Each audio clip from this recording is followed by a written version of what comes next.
ॐ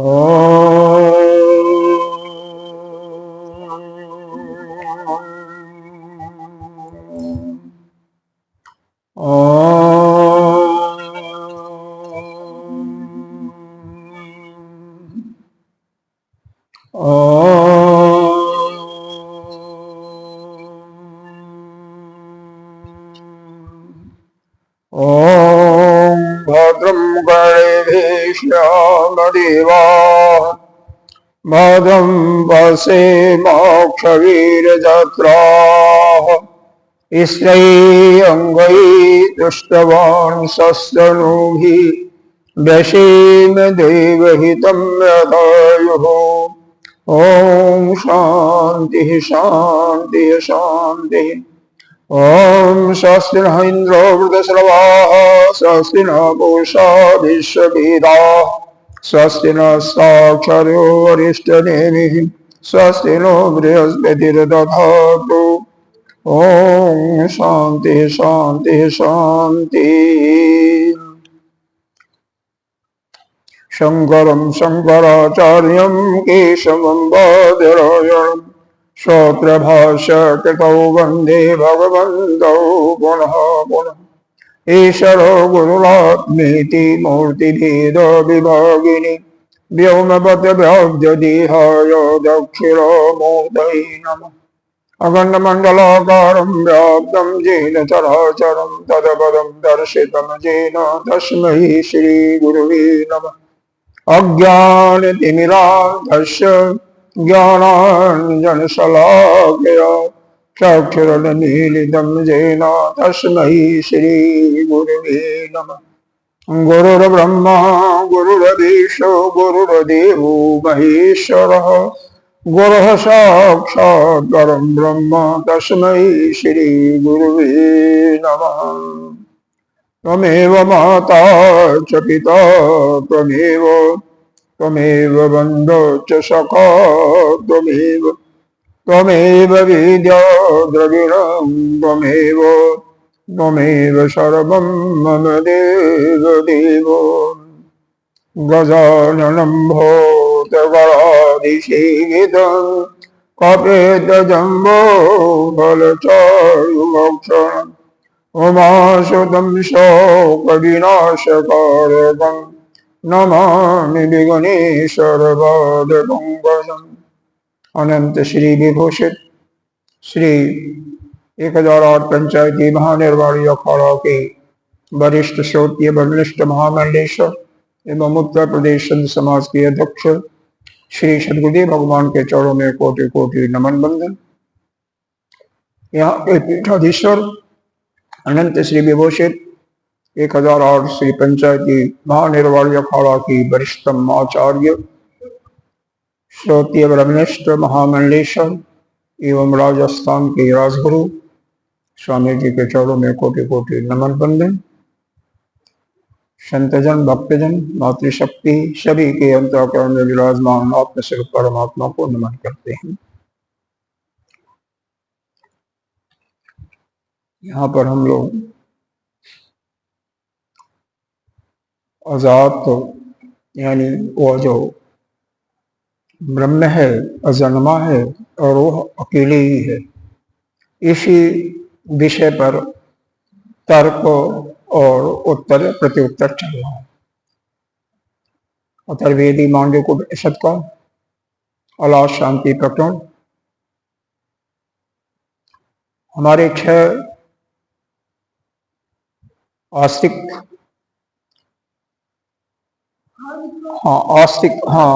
दर्शन और 6 ही नास्तिक दर्शन। तो 6 के 6 नास्तिक दर्शन तो दुश्मन हो ही गए, और आस्तिक दर्शन में भी अजात को केवल वेदांत ही अकेला है।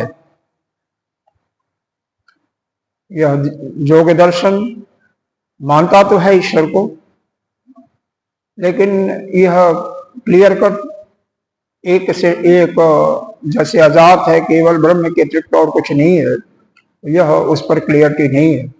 दूसरा, योग दर्शन ईश्वर को साध्य न मान करके साधन मानता है, इसलिए एक प्रकार से हम कह सकते हैं 11 के 11 इस वेदांत के विरोधी हैं, लेकिन पीछे 23 कारका तक ये जितने भी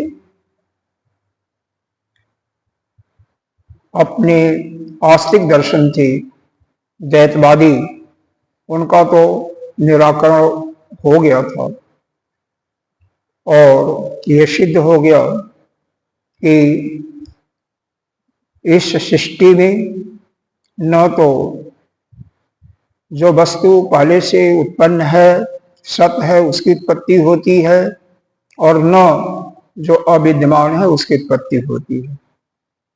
इसका मतलब अद्वैतवाद का सिद्धांत यह आस्तिक दर्शन के हिसाब से वह परिपक्व हो गया था। अब यहाँ पर नास्तिक दर्शन में बोलने वाले बौद्ध धर्म के ही हैं 4, 2 बाह्यार्थवादी और 2 अंतवादी। बाह्यार्थवादी में स्वतांत्रिक और वैभाषिक है, जो कि यह कहते हैं कि ज्ञान प्राप्ति करने के लिए बाहरी वस्तु का होना आवश्यक है, यानी एक प्रकार से द्वैतवाद का सिद्धांत का समर्थन करते हैं। पीछे उन्होंने बताया, लेकिन उसी में योगाचार्य जो विज्ञानवादी हैं, यह क्षणिक विज्ञानवाद है, यानी क्षणिक विज्ञानवाद का है कि क्षण क्षण में परिवर्तन होता रहता है। इसका मतलब थोड़ा सा गहराई से विचार करेंगे तो क्षण में उत्पत्ति भी होती है और दूसरे क्षण में फिर उसका विनाश भी होता है, फिर उत्पत्ति फिर विनाश। तो ये भी एक प्रकार से द्वैतवाद के ही हो गए। लेकिन इनका ये कहना यह है, जो 25वें कारका से इनका जवाब चल रहा था, कि यह जो घटपट इत्यादि हैं इनकी सत्ता केवल भाषित है, काल्पनिक है। इसको सत्य न मान करके भाषित सत्ता द्वैत को मानते हैं, लेकिन मानते तो हैं। इसलिए इनका निराकरण करना है। इसके लिए पहले तो 25वें कारका से 27वें कारका तक इनका हमारे यहाँ पर शब्द आया है परमाचार्य। परमाचार्य कौन है? जो हमारे शंकराचार्य जी हैं, उनके दादा गुरु यानी गौड़पादाचार्य। उन्होंने पहले समर्थन किया, उससे बाह्यर्थवादियों का निराकरण हो गया, और जो हेतु जो कारण इन्होंने लिया, जिसका समर्थन केवल वेदांत ने परमार्थिक दृष्टि से किया, उसी को हथियार बनाते हुए उसी हथियार से इन पर प्रहार करके, और इस 28वें कारका में इस बौद्ध धर्म के सबसे बड़ी दर्शक, सबसे विद्वान दर्शक, यह जो विज्ञानवादी हैं, इनका खंडन हो रहा है, करेंगे। यही आपको समझना है कैसे होगा। सिद्धांत अच्छी तरह से मन में रखना है। वेदांतवाद इनका वेदांत इनका समर्थन सिर्फ इतना ही करता है, क्षणिक बात को छोड़ करके, ठीक है। मतलब इनका अंतर यही है वेदांत से और योगाचार्यों का, कि क्षण क्षण में सृष्टि परिवर्तित होती है। हम कहते हैं व्यवहारिक सत्ता में जब तक हमें ज्ञान नहीं हुआ तब तक तो परिवर्तन होता है, ठीक है, लेकिन परमार्थिक सत्ता में कोई परिवर्तन नहीं होता। यही अंतर है, और यही हमारे समझ में नहीं आती है जब गहराई में रहते। परमार्थ दृष्टिकोण से परिवर्तन तो हो रहा है संसार का, हम भी मानते हैं और आप भी मानते हैं, लेकिन परमार्थ दृष्टिकोण से वह आभासी सत्ता भी नहीं है। हम उनको केवल उसका व्यवहार कहाँ लेते हैं? व्यवहारिक दृष्टिकोण से। हाँ, क्योंकि क्षण में उत्पत्ति होगी तो क्षण में विनाश भी होगा, दूसरे क्षण फिर उत्पत्ति होगी। तो यह अजात रहा कहाँ, अद्वैत रहा कहाँ, द्वैत हो गया ना। तो इसीलिए यहाँ पर खंडन किया है। आइए इसको पढ़ते हैं, देखते हैं क्या तर्क देते हैं। लेकिन यह हमेशा ध्यान रखना है, क्योंकि प्रश्न जब तक क्लियर नहीं होता, प्रश्न जब तक स्पष्ट नहीं होता, तब तक उत्तर उसका समझ में नहीं आता। इसलिए प्रश्न अच्छी तरह से समझें। ठीक है, आपने बताया कि भी उसमें चेंजेस आता है बाहर के बाहर वो व्यवहारिक दृष्टिकोण से पहले यह समझें कि दो प्रकार की सृष्टि की हम मानते हैं, एक पारमार्थिक सत्ता और दूसरा व्यवहारिक सत्ता। बीच में प्रतिभास की सत्ता भी है, लेकिन उसको छोड़ दें कोई बात नहीं, तभी काम चलेगा। दो ही मुख्य रूप से है, पारमार्थिक यानी जो इस सृष्टि है, और दूसरी व्यवहार जगत में जो आता है। तो व्यवहार जगत में तो हम द्वैत भी मानते हैं। अरे द्वैत नहीं मानते तो हम पूजा करने के लिए क्यों कहते हैं, ध्यान करने के लिए कहते हैं, सब कुछ करते हैं, जगत का व्यवहार भी चलता है। तो हाँ, व्यवहार के दृष्टि में तो इसको हम भी मानते हैं, वेदांत मानता है पूरा। लेकिन झगड़ा यह है कि परमार्थिक दृष्टिकोण से हम उसकी सत्ता को नहीं मानते हैं। उसमें बदलाव नहीं आता है। क्या चीज? ये परमार्थ के अंदर मतलब परमात्मा ने जो सृष्टि बनाई है, परमात्मा ने जो सृष्टि बनाई है, वह द्वैत को नहीं बनाया है। वो तो हाँ, वह यह कहना है हमारा वेदांत का कि इस जीव की और जगत की उत्पत्ति ही नहीं है, यह तो एक भाषिक सत्ता है। यह पूरा जीव, और यह पहले आपने पढ़ा है तो अद्वैत प्रकरण में तो बहुत बताया गया होगा, यही सब तो बताया गया। आगम प्रकरण अद्वैतवाद में इस समय बताने की थोड़ी जरूरत है, उस समय यह स्पष्ट किया होगा।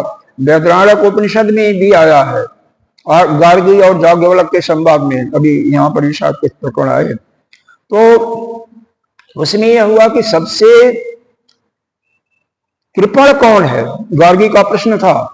याज्ञवल्क्य ने जवाब दिया, जो इस मनुष्य मतलब जीवत्व को प्राप्त करके, यानी मनुष्य शरीर को प्राप्त करके जो अपने स्वरूप का दर्शन नहीं किया, वही कृपण है।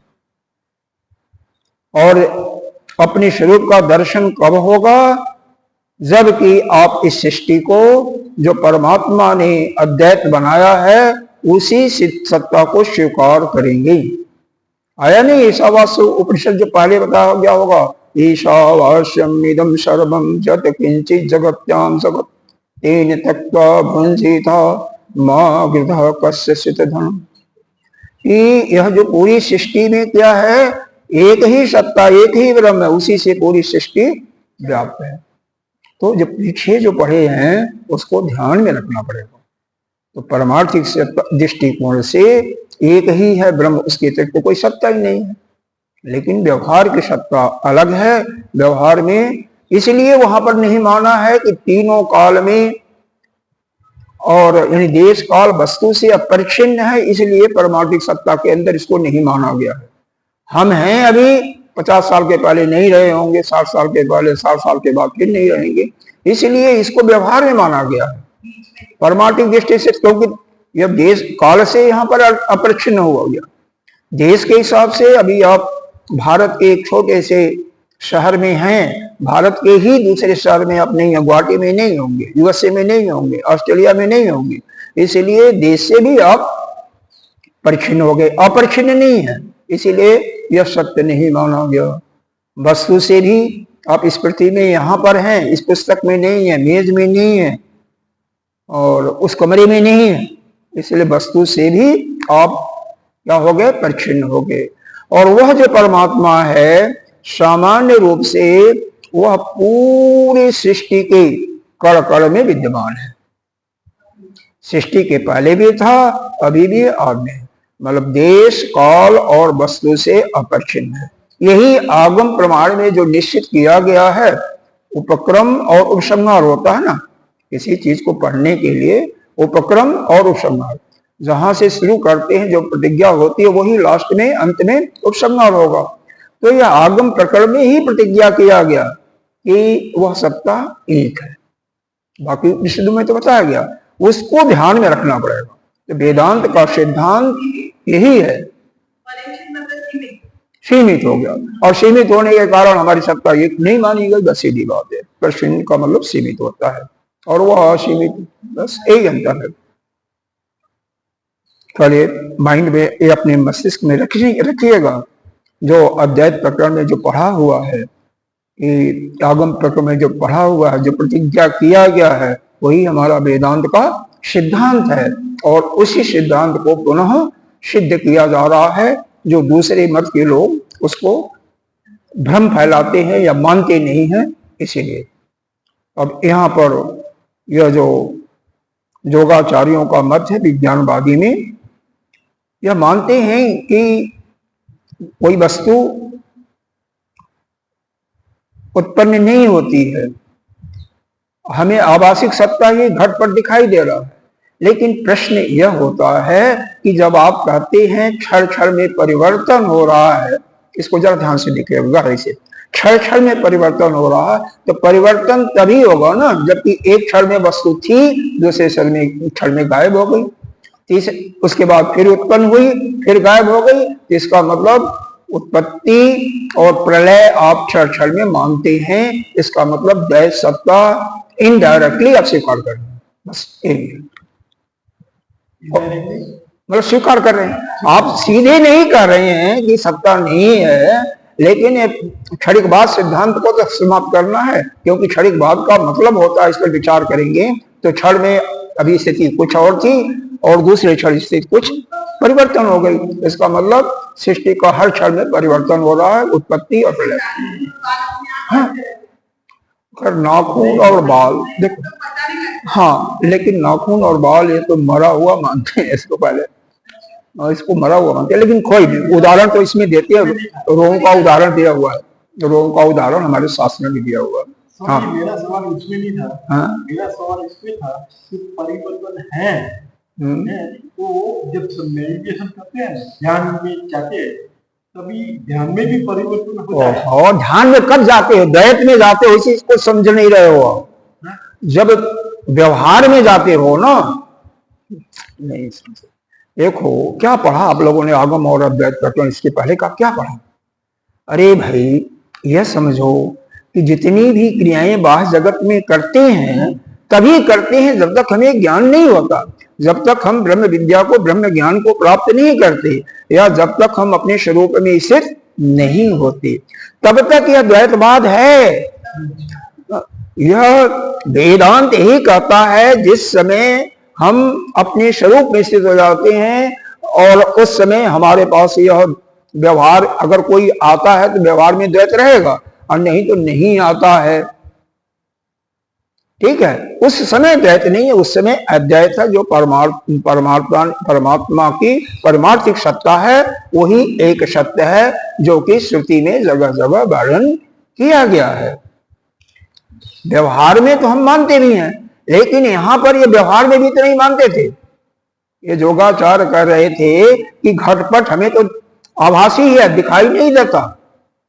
यही तो पढ़ा है पिछली कारिका में, 25वीं कारिका में।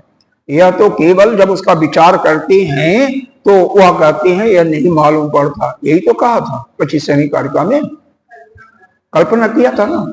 तो हम यह कहते हैं भैया यह ठीक है, हम भी समर्थन करते हैं, और बिल्कुल चुप रहे वेदांतवादी, ये 3 कारिकाओं में बिल्कुल चुप रहे, इसीलिए कि अगले जो सौतांत्रिक और वैभाषिक है उनके मतों को खंडन करना था। उनका अभी नहीं खंडन हुआ था, तो उसको एक को खंडन करना था। और दूसरी बात है, अब यहां पर यह कह रहे हैं उनका जब खंडन हो गया, निराकरण हो गया, तो यहां पर यह कह रहे हैं आपका सिद्धांत तो बिल्कुल ठीक है, लेकिन यह जो आप मानते हो कि क्षण क्षण में परिवर्तन होता है, इसका मतलब तो उत्पत्ति और प्रलय दोनों मान रहे हो,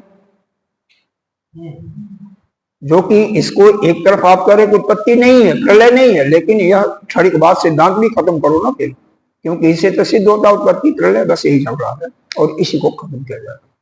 कहाँ? परमार्थिक में, जगत में तो मानते नहीं, मतलब व्यवहारिक सत्ता में तो मानते हैं। ठीक है, व्यवहारिक सत्ता अलग है, जैसे व्यवहारिक सत्ता नहीं होती तो पढ़ते कैसे? अगर मान लो जिस समय आपको यह अनुभव हो जाए कि यह सत्ता एक ही है, हम है ही नहीं है, द्वैत है ही नहीं है, तो कहाँ वक्ता होगा, कहाँ श्रोता होगा, कोई नहीं होगा। यह केवल परमार्थ दृष्टिकोण से, जब तक हमें ज्ञान नहीं है तब तक द्वैत है, इसको कल्पना करो। नहीं तो भक्ति भी नहीं होगी, उपासना भी नहीं होगी, योग कुछ भी नहीं होगा, कुछ भी नहीं होगा ना। तो यह दोनों अलग अलग सत्ता है। जैसे आप अग्नि है, अग्नि एक तो देखो समान रूप से हर जगह है, लकड़ी में है, यहाँ पर मेज में भी है, क्योंकि पंचभूतों का मिश्रीकरण हुआ है ना। जब मिश्रण होगा तो हर एक आधा सबको दिए हैं, तो जल में भी अग्नि है, पृथ्वी में भी अग्नि है, वायु में भी है, सब में। विशेष करके लकड़ियों में तो है ही है, उपला में है ही है, लेकिन वो प्रदीप्त नहीं है। और प्रदीप्त कब होगी? जब माचिस के तिल्ले जलाओगे, घास को इकट्ठा करके जलाओगे, प्रदीप्त हो जाएगी, वो अब विशेष रूप से हो जाती है। उसी प्रकार से ये जो ब्रह्म है ना, समान रूप से सब सृष्टि को व्याप्त किया हुआ, मालूम नहीं होता। आपके शरीर में ही आपका यह जीव जब निकल जाता है तो ब्रह्म रहता है। आत्मा तो हर जगह है, वहां पर है, मृतक शरीर में भी है, लेकिन सामान्य रूप से है, तो आपको शक्ति कुछ नहीं मिलती शरीर को। और जिस समय वह यह जीवत्व तो उससे शक्ति लेकर के मन इंद्रिय बुद्धि को दे देता है, तो उस समय यह सब काम करना शुरू कर देते हैं। यह है तो कब देगा? जबकि वह जीव यहाँ पर रहेगा। हालांकि जीव भी नहीं है, वही ज्ञान होने के बाद जीवत्व का भी समाप्त हो जाएगा। वास्तव में वेदांत की प्रक्रिया, साइकोलॉजी पढ़े हैं कभी? नहीं पढ़े हैं, दर्शन शास्त्र पढ़े होंगे, इसमें यही होता है। पहले अध्यारोप करते हैं, बाद में उसका अपवाद करते हैं। अध्यारोप करने का मतलब काल्पनिक सत्ता होती है, जिसका अध्यस्त, जैसे कहते हैं जगत और जीव उस परमात्मा पर, ब्रह्म पर अध्यस्त है। इसका मतलब यह जीव और जगत आभासी है, काल्पनिक है। एक बार अध्यारोप किया और दोबारा उसको समाप्त कर दिया, मिटा दिया। अपवाद का मतलब उसको मिटा देते हैं। तो यह अध्यारोप और अपवाद एक सिद्धांत से इसको ब्रह्म को समझाने के लिए, ब्रह्म को दिखाने के लिए, ब्रह्म का अनुभव प्राप्त कराने के लिए यह सब है, समझे ना। तो थोड़ी सी मतलब कठिन तो है, कठिन समझने में। शब्द का अर्थ तो बहुत स्पष्ट है, बहुत कठिन नहीं है, लेकिन यह अपने अंदर जाएगा। अंदर तभी जाएगा जब हमारे अंदर यह स्पष्ट होगा कि सत्ताएं अलग अलग हैं। व्यवहारिक सत्ता हम व्यवहार कर रहे हैं, तो इसमें कुत्ता अलग होगा, हमारा गुरुदेव अलग होगा, माता अलग होगा, पिता अलग होगा। जैसा है उनके साथ ऐसा व्यवहार करना है, ठीक है। लेकिन तत्व दृष्टिकोण से जब आप ज्ञान से युक्त हो गए, या वैसे भी तत्व दृष्टिकोण से हम सब एक हैं। जो हमारे अंदर आत्मा है वही हमारे पिता के अंदर है, वही गुरुदेव के अंदर है, वही संत के अंदर है, सब एक है। वह किससे हुआ? तत्व के दृष्टिकोण से हुआ, ठीक है ना। लेकिन व्यवहार दृष्टिकोण में नहीं, व्यवहार दृष्टि में आपको पालन करना पड़ेगा, वो है ही अलग, क्योंकि भी आपको ज्ञान नहीं हुआ है। ज्ञान होने के बाद तो कोई बात ही नहीं है, फिर तो अंतःकरण ही नहीं रहेगा आपका, तो फिर तक न करते। तब तक अभी से अगर जो ज्ञान के दृष्टिकोण में अंतःकरण कहता कि नहीं है, जीरो है, अंतःकरण तो है ही नहीं है ज्ञानियों की दृष्टि में, अगर आप उसको जीरो कर दोगे तो आप तो आगे बढ़ ही नहीं सकते हो, क्योंकि गलत काम होना शुरू हो जाएगा, उससे पतन हो जाएगा, सीधी बात है। तो इसको थोड़ा सा, यह सब कुछ पीछे जितना भी पढ़ाया गया है ना, उसको ध्यान में रखना, निचोड़ ध्यान में रखना है, सार ध्यान में रखना है। सिद्धांत अगर भूल जाओगे तो नहीं समझ आएगा। सिद्धांत आगम प्रकरण में देखो, अद्वैत प्रकरण में यही सिद्ध किया हुआ है, दूसरी और तीसरी, पहली और दूसरी कारिका में देखो, आपको दिखा भी देते हैं। अद्वैत प्रकरण में अब इस सिद्धांत का जरूरत भी पड़ेगा हमें शायद, पहली और दूसरी कारिका अद्वैत प्रकरण का देखो। असल में समय नहीं देते हो ना, चक्कर है, इसीलिए तो भूल जाता सब कुछ। हाँ, यह देखो, तो यह पेज नंबर 123 पर है। अतो भक्षाम कारपण्यम अजाति समतागतम यथा न जायते किंसे जायमानम समन्ततः। तो जन्म रहित अकृपण भाव से मैं अजन्मा ब्रह्म का वर्णन करता हूं, यह प्रतिज्ञा किया गया है, जिससे आपके समझ में आ जाएगा किस प्रकार सब और उत्पन्न होने पर भी कुछ भी उत्पन्न नहीं हुआ। सब कुछ उत्पन्न भी हो रहा है व्यवहारिक दृष्टि से, लेकिन फिर भी कुछ भी उत्पन्न नहीं हुआ। 123 पेज पर है। पहली कारिका में भी इसको स्पष्ट किया गया है। उपासना आश्रित को धर्मो जाति ब्रह्मणि वर्तते, यही से लेकर के पहली और दूसरी कारिका जो एक प्रकार से निश्चित किया हुआ, प्रतिज्ञा किया हुआ जात में और अद्वैत प्रकरण में, उसको तो कम से कम माइंड में रखना ही पड़ेगा। तो आइए यहाँ पर संगति है विज्ञानवाद का खंडन करने के लिए। प्रज्ञप्ति, यह मंत्र कारिका के ऊपर है, 28वीं कारिका के ऊपर है।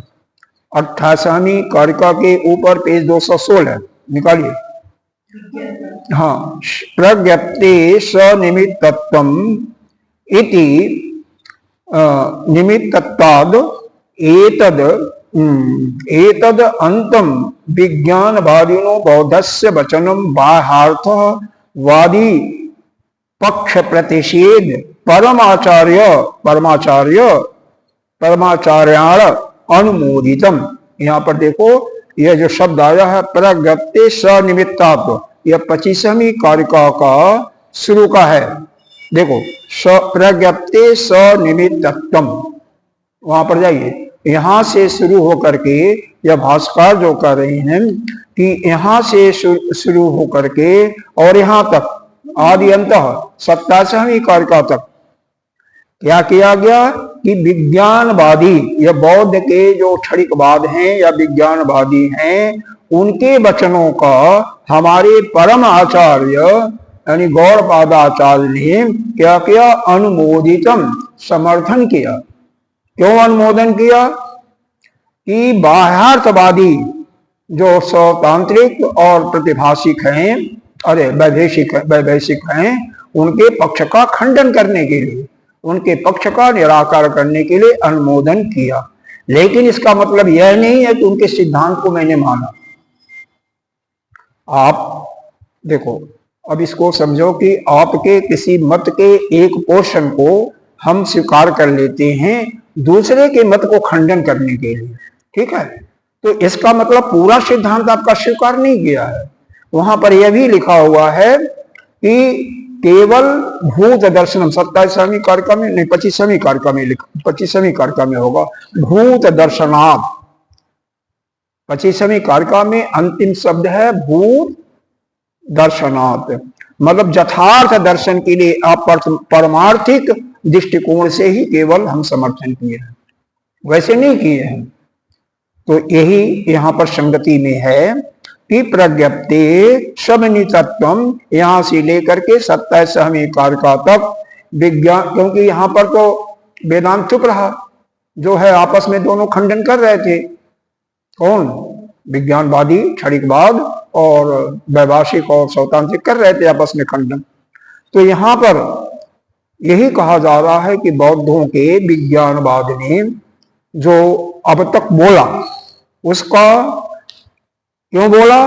बाह्यर्थवादी यानी स्वतांत्रिक और वैभाषिक के मतों का खंडन करने के लिए। तो उनको हमने अनुमोदन किया। किसका? वैज्ञानिक जो है विचारधारा वाले, क्षणिक विचारधारा वाले, उनका हमने अनुमोदन किया।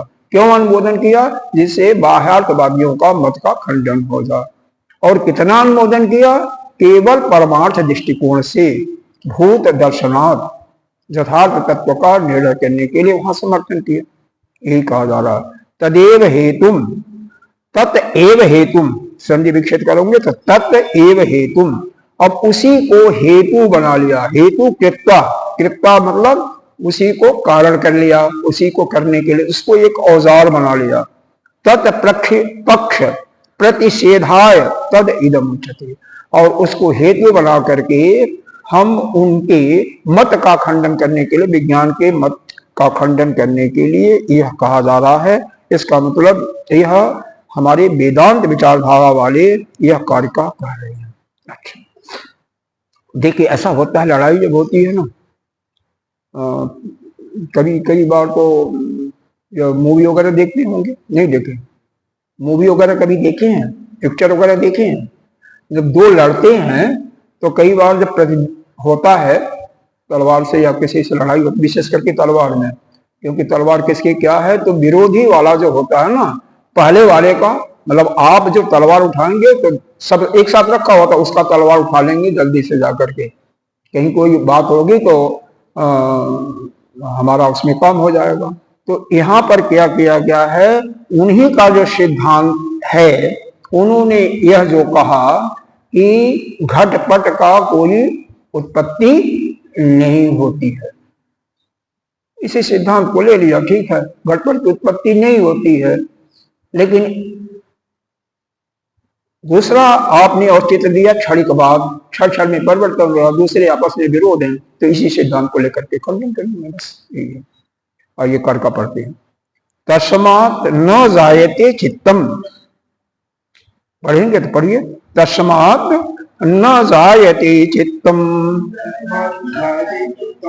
चित्त दृश्यम न जायते तस्य पश्यन्ति ये जातिम खे वै पश्यन्ति ते पदम। देखिए यहाँ पर इस कारिका में क्या कह रहे हैं, जब कोई वस्तु उत्पन्न ही नहीं हुई, जैसे आपने पहले कहा था घटपट आदि का, तो चित्त दृश्यम न जाते, तो वह जो है चित्त का उसके लिए कोई दृश्य नहीं होगा, घड़ा चित्त का कोई दृश्य नहीं हो सकता है। तस्मात् न जायते चित्तम, चित्तम का यहाँ पर दो अर्थ लगा सकते, तो चैतन्य का भी, और दूसरा यह क्या बोलता है, ये जो विज्ञानवादी हैं, क्षणिकवाद हैं। तो तस्मात् इसलिए चित्त की उत्पत्ति भी नहीं, जब कोई दृश्य ही नहीं है, दृश्य चित्तम दृश्यम ना जायते, चित्त के सामने कोई दृश्य उत्पन्न ही नहीं होता, इसका मतलब चित्त की भी उत्पत्ति नहीं हो रही है।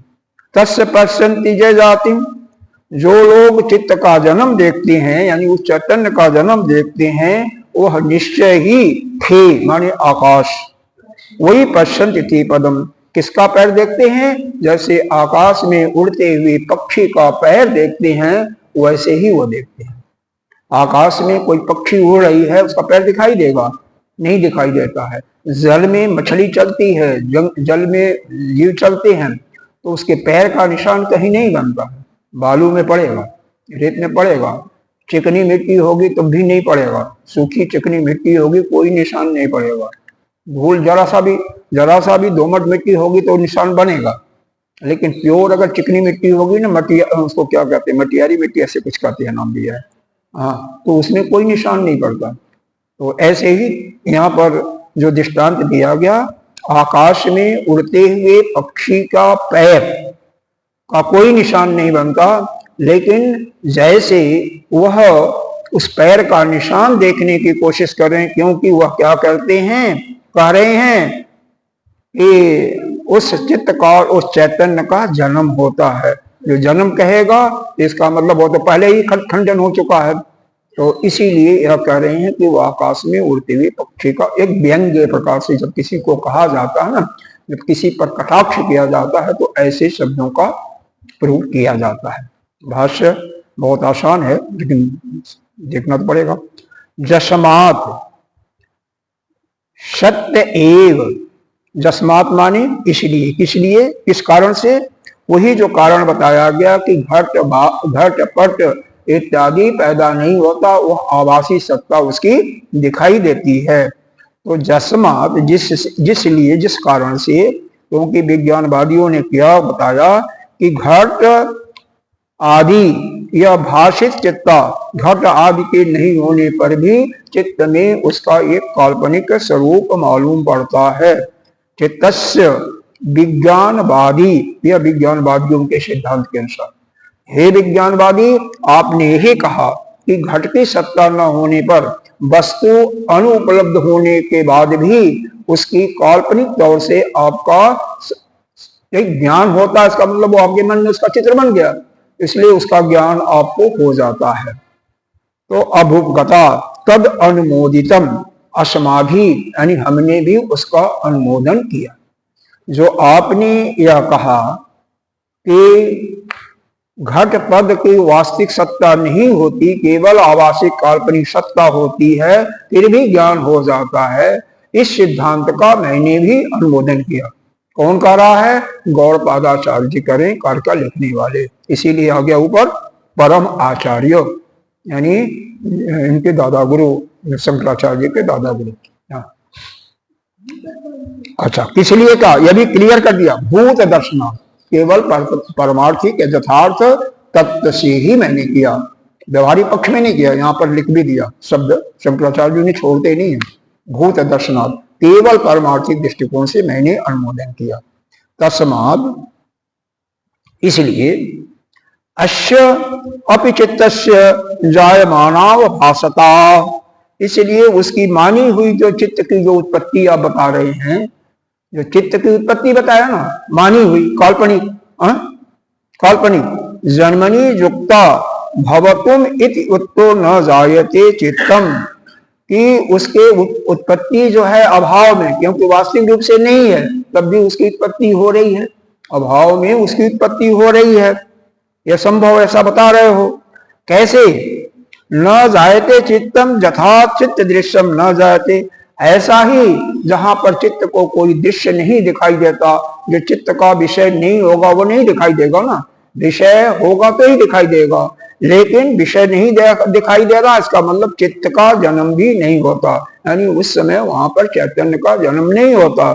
लेकिन आपने क्या बताया कि तस्माद अश्य भी चित्तस्य जायमाना, कि उस अभाव में भी चित्त की उत्पत्ति होती है। इसी सिद्धांत को दिमाग में लगा रहो, अगले पैरा में फिर उसका उनके मत का खंडन कर देंगे।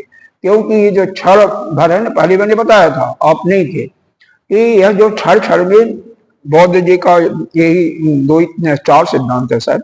एक तो संसार कैसा है, क्षण में बदलने वाला है, प्रत्येक क्षण में परिवर्तन होता है। दुखम ये संसार दुखपूर्ण है। शून्यम शून्य भी है, तो शून्य वाले को पकड़ा माध्यमिक वालों ने पकड़ा, और क्षण को पकड़ा इन्होंने योगाचार्यों ने पकड़ा, और यह क्या बोलता है क्षण को, और दुखम को भी इन्होंने ही पकड़ा। इन दो सिद्धांतों को इन्होंने योगाचार्यों ने पकड़ा, उसी का अभी बताएंगे।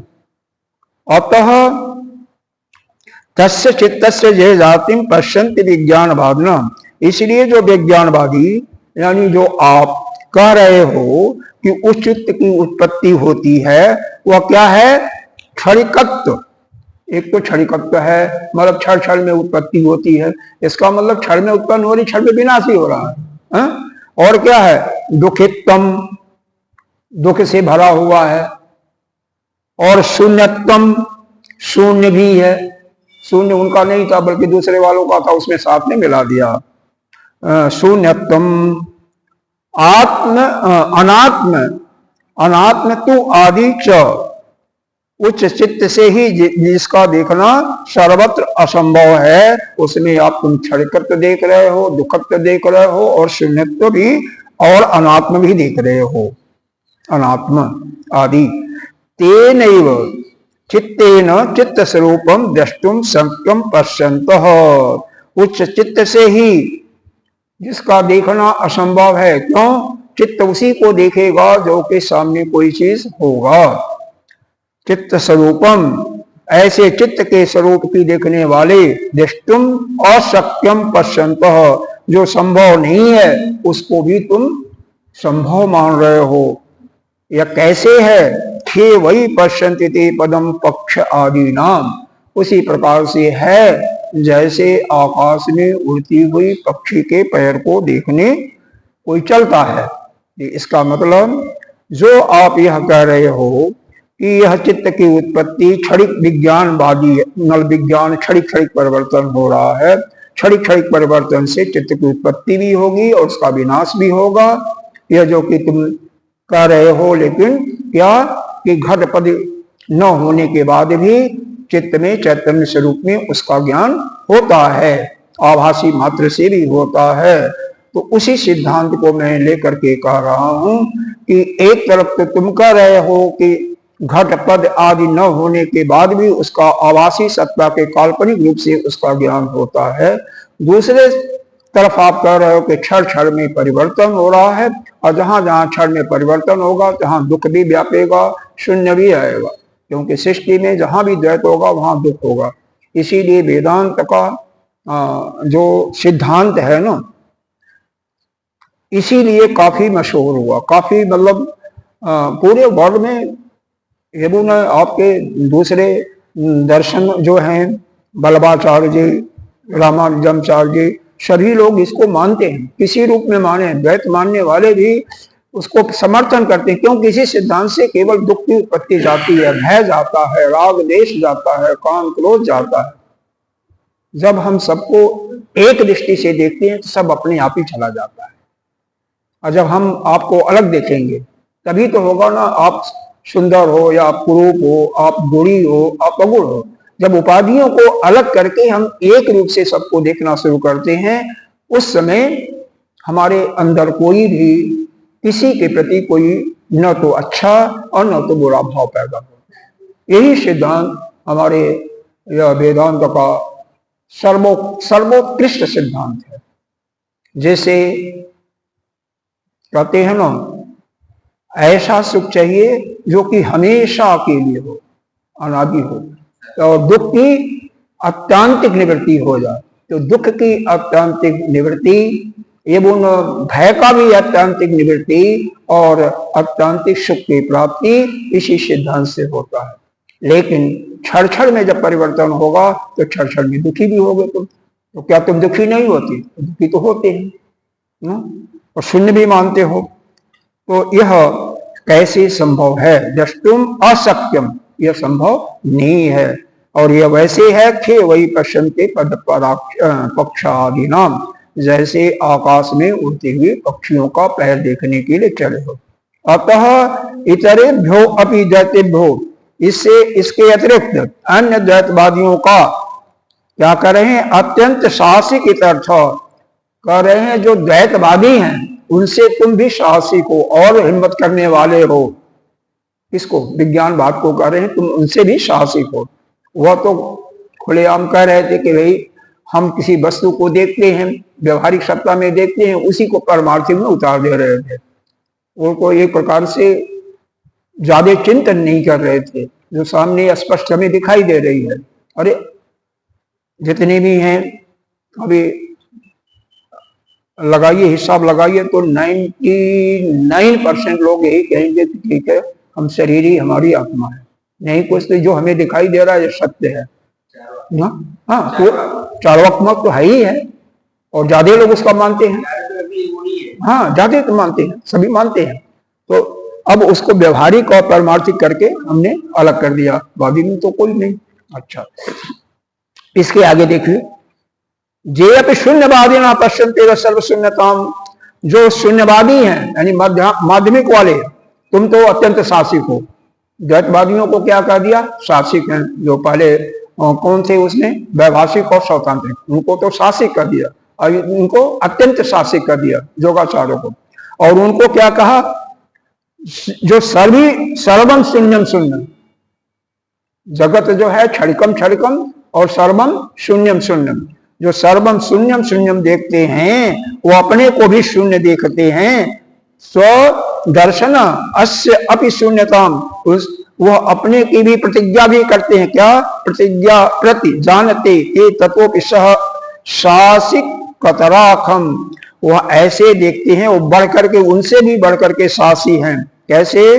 जैसे खम मुष्टि नापि जिघ्रछन्ति, जैसे आकाश को कोई मुट्ठी से पकड़ना चाहते हो। खम माने आकाश, मुष्टि माने मुट्ठी में, जिघ्रछन्ति जो उसको पकड़ना चाहता है, पाना चाहता है। तो इस प्रकार से यहाँ पर सभी मतों का जो यह खंडन कर दिया इन्होंने। आगे अब उपक्रम जो प्रतिज्ञा किया था कहाँ पर किया था? वही अद्वैतवाद के सिद्धांत के दूसरे मंत्र में, वही उसी का उपसंहार कर रहे हैं। उक्त हेतु अभि अजम एकम ब्रह्मेति सिद्धम जत पुनः आदौ प्रतिज्ञातम तत् फल उपसंहार्थो अयम श्लोक। उपरोक्त कारणों से उक्तई हेतु मतलब उपरोक्त जो कारण दिए गए थे जो सिद्ध हुआ, अजम एकम कि अजन्मा केवल एक ही है। वो क्या है? ब्रह्म इति, अजन्मा केवल एक ब्रह्म ही है। यह सिद्धम, यह सिद्ध हो गया कि वह केवल एक ही ब्रह्म है जो कि प्रतिज्ञा किया गया था पीछे अद्वैत प्रकरण में, वो सिद्ध हो गया। जत पुनः आदौ, अब पुनः आदौ प्रतिज्ञातम, पुनः उसके फल का उपसंहार, तत्फल उपसंहार्थम, उसके फल का जो प्रतिज्ञा किया गया था उसके फल का उपसंहार करने के लिए यह 29 का है। अरे पूरा 100 तक यही चलेगा, ये भी चलेगा, दूसरा आ जाएगा, स्वप्न में आएगा, जागृत में आएगा, सब चलता रहेगा। इसलिए पूरा का पूरा यह सिद्धांत है, यही है, खंडन है, तर्क है। जो तार्किक लोग होते हैं उनके लिए आसानी से समझ में आएगा, जो तर्क नहीं करते उनके लिए समझ में नहीं आएगा। लेकिन तार्किक अलग भी हो सकते हैं, करते करते कहीं दूसरे संसार में भी जा सकते हैं। देखो यहाँ पर क्या है, अजातम जायते जस्मात् जाति प्रकृति ततः प्रकृति अन्यथा अभावो न कश्चित् भविष्यति। देखो, क्योंकि अजातम जायते जस्मात्, जस्मात् मतलब क्योंकि, क्योंकि जो अजन्मा है, चित्त है यानी जो चैतन्य है, उसका ही जन्म होता है, जैसा कि आपके सिद्धांत से हो रहा है। और क्या है, इसीलिए जस्मात्, इसीलिए नहीं, जस्मात् अजातम जायते, जाति प्रकृति ततः, ततः कहा जाएगा फिर, इसलिए अजाति ही उसका क्या हो गया? प्रकृति, प्रकृति का अर्थ है स्वभाव, इसीलिए उसका स्वभाव क्या हो गया? अजन्मा। जिसका चित्त का ही जन्म होता है, इसलिए उसका यह स्वभाव है, यह जो आपने कहा है, पीछे कहा था। और प्रकृति अन्यथा भाव, कोई भी स्वभाव के विपरीत भाव में न कश्चित भविष्यति, कोई भी उसके स्वभाव के विपरीत भाव में नहीं जा सकता। पीछे आया था, 4 चीजों का खंडन हुआ था, 4 चीजें बताई गई थी। क्या? एक तो बताया गया था अकृतः बताया गया था, स्वाभाविका बताया गया था, अजन्मा बताया गया था, ऐसे आया था ना, 4 चीजें आई थी। नहीं जाना, पीछे मेरे ख्याल से 17वीं 18वीं कारिका में आया हुआ था। तो उसी प्रकार से यह निश्चय हुआ था कि कोई भी अपने स्वभाव के विपरीत नहीं जा सकता। देखना चाहें तो देख भी लें, क्योंकि हमेशा यह देखो, यह सिद्धांत भी है कि हमेशा पान के पत्ते को अगर फेरोगे नहीं ना तो पत्ता सड़ जाएगा। ज्ञान को बारंबार रिपीट नहीं करोगे, वो पुनरुक्ति नहीं होगी, तो वह चला जाएगा। ठीक है, और घोड़े का खुश होता उसकी वह नहीं करो। हाँ, नहीं, बारंबार बारंबार अभ्यास, हाँ अभ्यास अभ्यास। वैसे ही पान के पत्तों को डेली सुबह शाम फेरना, वैसे ही घोड़ों को भी, घोड़े को भी। जो देखो आया था यह 9वीं कारिका में, सांसदकी स्वाभाविकी सहजा अकृता। सांसदकी किसको होती है? योगियों के द्वारा तपस्या करने पर होती है। स्वाभाविकी वही प्रकृति से स्वभावतः। सहजा जन्म से ही चिड़िया वगैरह उड़ते थे। अकृता, अकृता का मतलब हुआ था पानी ऊपर से नीचे की तरफ आता। ये 4 चीजें बताया गया था, तो वही चीजें यहाँ पर भी वह कर दिया कि कोई भी अपने स्वभाव से विपरीत नहीं जा सकता है। तो जिसका जन्म होगा, अजन्मा है भाई, वो तो नहीं, उसका स्वभाव उसका बदलेगा नहीं। अगर यह जो तुम कहते हो कि नहीं उसका जन्म होता है, तो अजन्मा नहीं कर सकते हो, उसके स्वभाव को जन्मा नहीं कर सकते हो, तो कहीं ना कहीं है। इसका मतलब वह अजात, वह जो ब्रह्म है अजात है, क्योंकि उसको वो हमेशा अजन्मा सभी लोग स्वीकार भी करते हैं। कारण यह है कि स्वभाव में किसी का परिवर्तन नहीं हो सकता। और इसका पहले हम आप लोगों ने के साथ मिलकर के विचार भी कर लिए हैं, सभी ने स्वीकार कर लिया था उसको, सांसदिकी को भी, स्वाभाविका को भी, और अजन्मा को भी, अकृता को भी। अरे यह क्या, आपने देखा होगा, अगर गांव में रहेंगे, शहर में नहीं देखे होंगे, गांव में कभी रहे होंगे, ये गाय के बछड़े होते हैं। मेरे ख्याल से 10-15 मिनट के अंदर ही जब से पैदा होते हैं, जमीन पर आते हैं, चार चुड़ करके बच्चा दौड़ने लगता है, उछलने लगता है।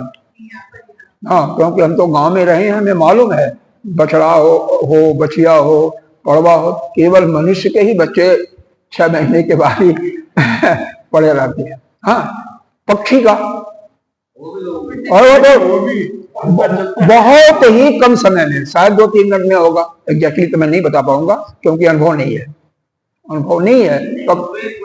हाँ हाँ, लेकिन बहुत, हाँ लेकिन सर तुरंत, हम गाय के बछड़ों को देखा है, भैंस के पड़वे को देखा है, बाकी को नहीं देखा है।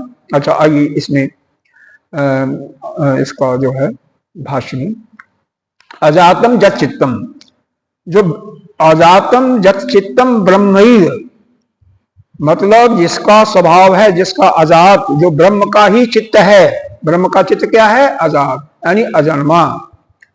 जायतः इति बाधवी, जो वादी लोग यह कह रहे हैं कि नहीं वो पैदा होता है, जायता पैदा होता है, ऐसा क्या करते हैं? परिकल्पते, ऐसा जो कल्पना करते हो। कौन कल्पना कर रहा था? कल्पना करने वाला ये विज्ञानवादी ही था, बाकी लोग तो सीधे कहते थे कि पैदा होता है, और यह केवल आभासी। अच्छा, तद अजातम जायते, यहाँ पर संधि विच्छेद करने में थोड़ा सा अपने दिमाग को लगाइएगा।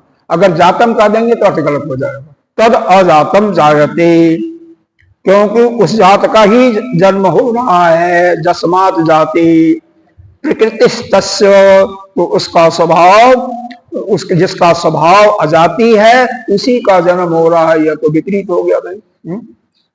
तद अजातम जायते, आपके कहने का मतलब है कि अजात की ही उत्पत्ति हो रही है, क्योंकि जस्मात अजाति प्रकृति तस्य, जिसका स्वभाव ही अजाति है, जिसका स्वभाव अजाति है उसका जन्म हो नहीं सकता, और आपके कहने के अनुसार उसका जन्म हो रहा है, ये ठीक नहीं है।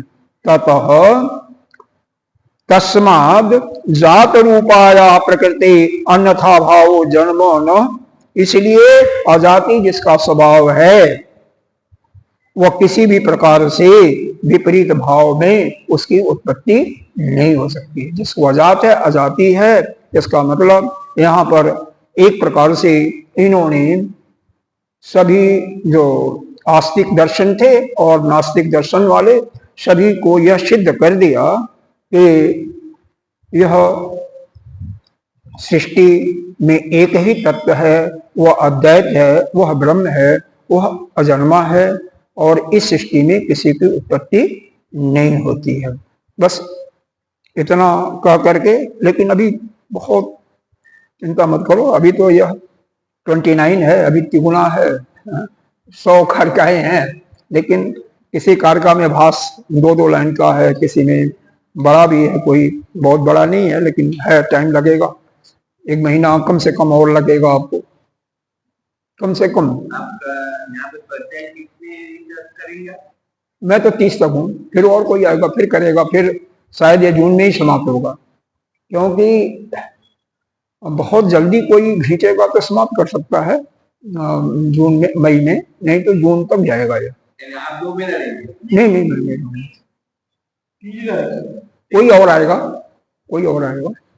मतलब यह है कि समय तो लगेगा, 1 महीने में 50 कार का 2 कार का औरेज आएगा, इससे ज्यादा नहीं हो पाएगा, 50 से ज्यादा नहीं हो पाएगा। कितना बाकी केवल कह दो और ठीक से तो फिर तो नहीं होता। हाँ, पुराना सिद्धांत अगर, लेकिन ऐसा तो संभव बहुत मुश्किल होता है, समझ में आना चाहिए, तो उसके लिए समय तो लगता है। पूर्णमदः पूर्णमिदं पूर्णात् पूर्णमुदच्यते पूर्णस्य पूर्णमादाय पूर्णमेवावशिष्यते। ओम शांति शांति शांति। शंकरं शंकराचार्यं समं